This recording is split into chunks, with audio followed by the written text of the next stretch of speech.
बुजुर्गान कौम और मिल्लत, मेरी इज़्ज़तदार माँ और बहनों, मंच पर तशरीफ फरमा आज के इस इंतखाबी जलसे की सदर मोहतरमा कृष्णा पटेल साहिबा, जो अपना दल के अध्यक्ष हैं, हमारी बहन मोहतरमा पल्लवी पटेल साहिबा जो रुकन असम्बली है, और पीडीएम के प्रतापगढ़ सांसद के उम्मीदवार जिनका इंतखाबी निशान लिफाफा है, डॉक्टर ऋषि पटेल साहब, मोहतरम शौकत साहब,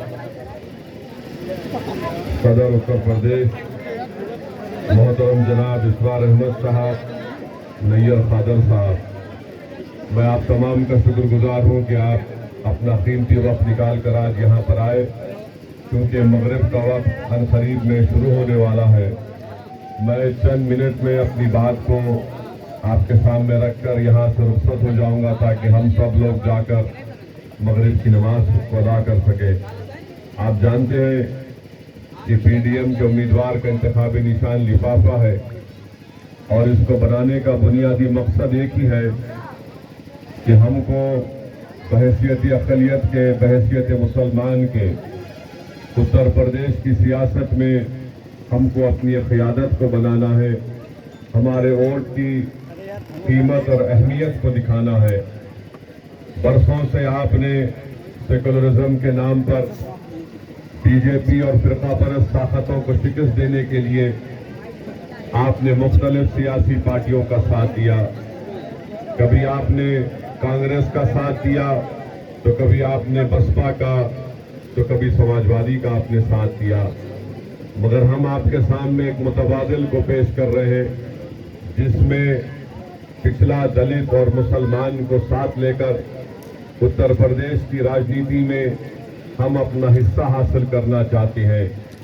अगर आप समाजवादी को वोट देंगे तो सिर्फ आप वोट डालने वाले बनकर रहेंगे, और जब आप पर मुसीबत और तकालीफ के पहाड़ छोड़े जाते हैं तो समाजवादी पार्टी की जबान से लफ्ज मुसलमान नहीं निकलता।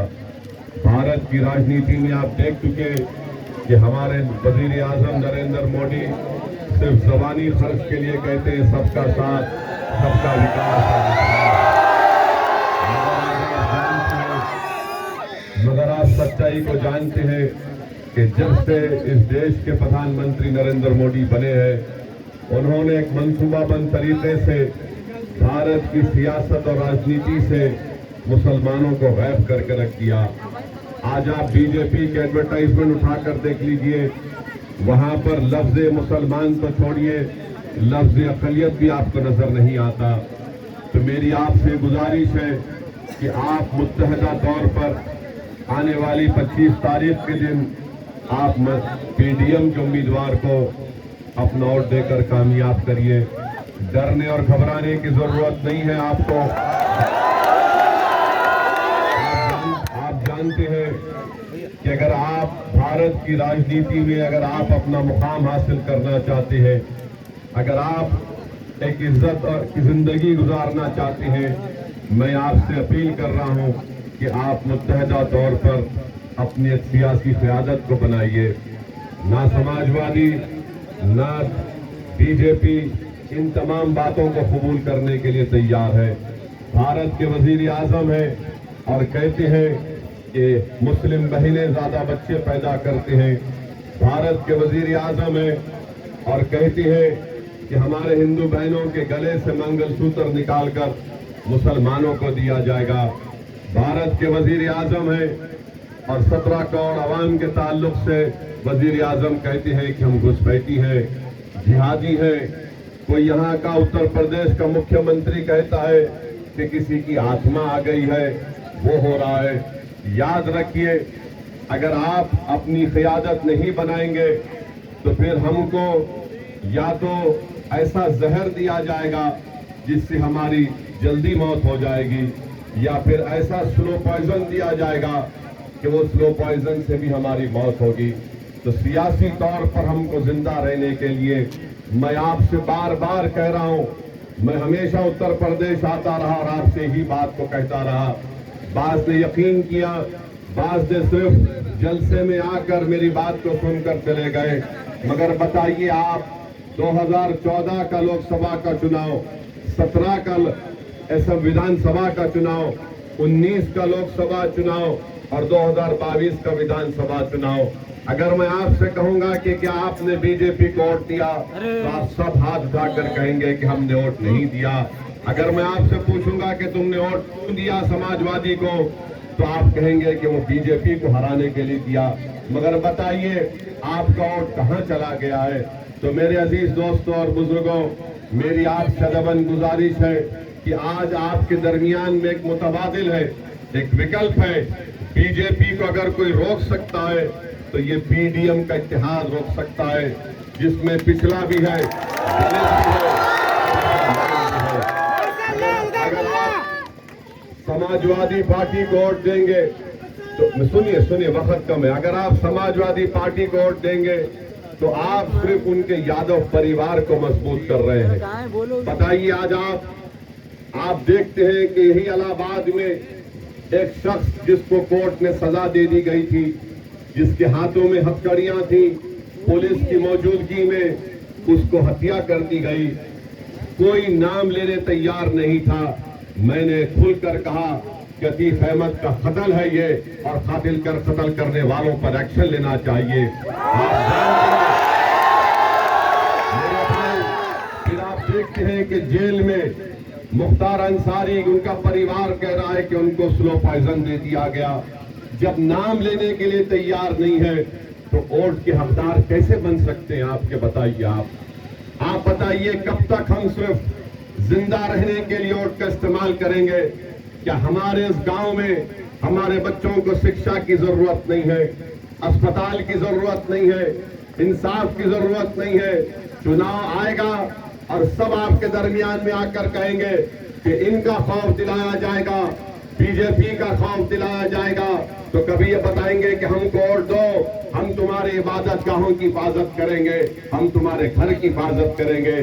जो लोग समाजवादी पार्टी को वोट देना चाह रहे हैं, आपका इख्तियार है, आप जिसको चाहे वोट दे। मगर बताइए, जब बुलडोजर से घर तोड़े जा रहे थे तो क्या अखिलेश यादव आज आपके दरमियान में आकर खड़े थे?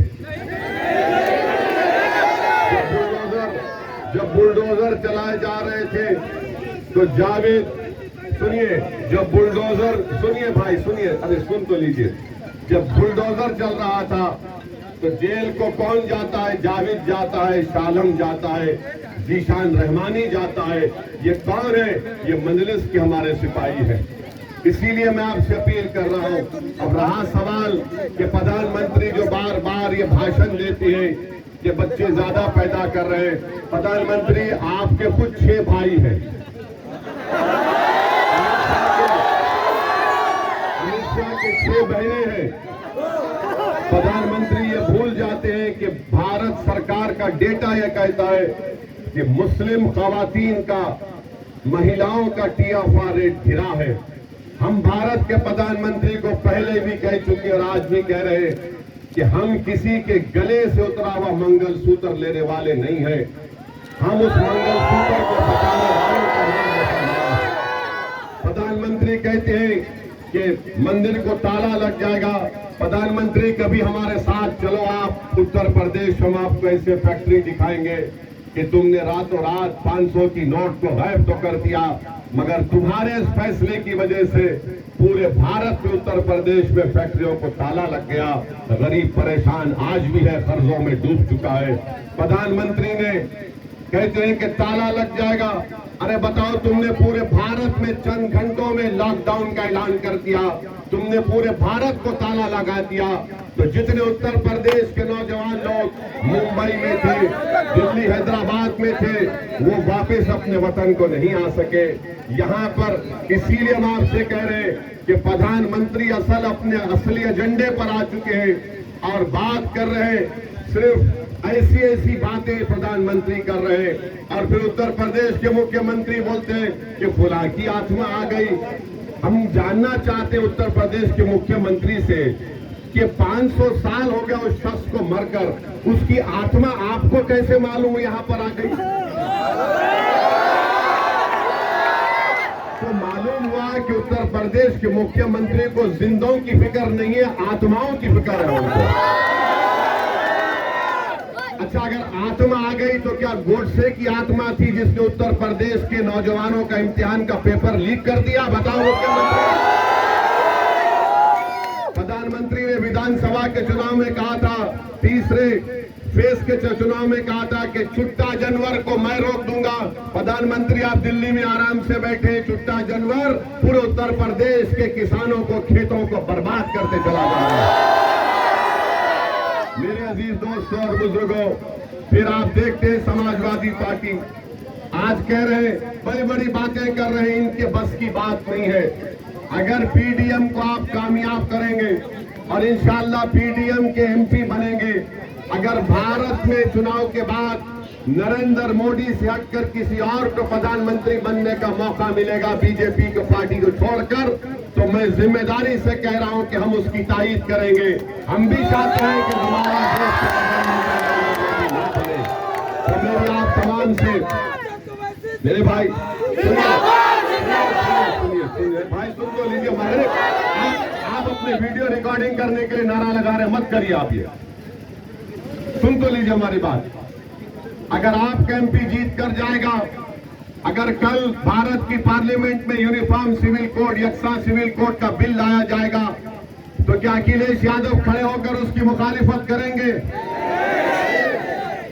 CAA का कानून जब भारत की पार्लियामेंट में लाया गया, आपने देखा, दुनिया ने देखा, अल्लाह ने हमको तौफीक दी, हमने बीजेपी के 300 एमपी मोदी और शाह के सामने उस बिल को काला कानून कहकर उस बिल को फाड़ दिया था।